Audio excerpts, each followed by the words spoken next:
ஏன்னா இத்தனை ஆண்டு காலமா இந்த இந்த தர்மஸ்தலால கொலை நடக்குதுன்னு ஒரு துப்புரவு தொழிலாளி சொன்னதுக்கு பிறகுதான் தோண்டவே ஆரம்பிச்சிருக்காங்க. அப்போ இவ்வளவு காலம் போராடியவர்கள்லாம் எங்கே? ஒரு இடதுசாரி சிந்தனையாளன் கூட இருக்க மாட்டானா? ஒரு பத்திரிகையாளன் கேட்டிருக்க மாட்டானா? அப்ப கேட்டவன் பல பேர் தொலைஞ்சு போயிருப்பான், பல பேர் கொலை செய்யப்பட்டிருப்பான். அந்த எலும்புக்கூடுகள் எங்கே?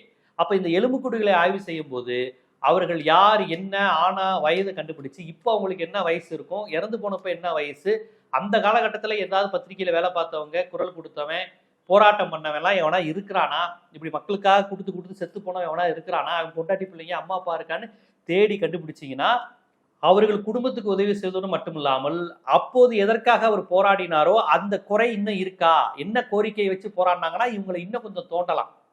இவங்க என்ன செஞ்சுக்கிட்டு இருந்தாங்க, இப்ப என்ன நடந்துகிட்டு இருக்குன்னு கண்டுபிடிக்க இது வழக்கா இருக்கும். சோ ஆணின் உடல் இருக்குங்கிறதையும் கண்டுபிடிங்க, தலையில்லாத எலும்புக்கூடுகள் பெரிய கொலைகள் நடந்திருக்குங்கிறத உறுதிப்படுத்துது.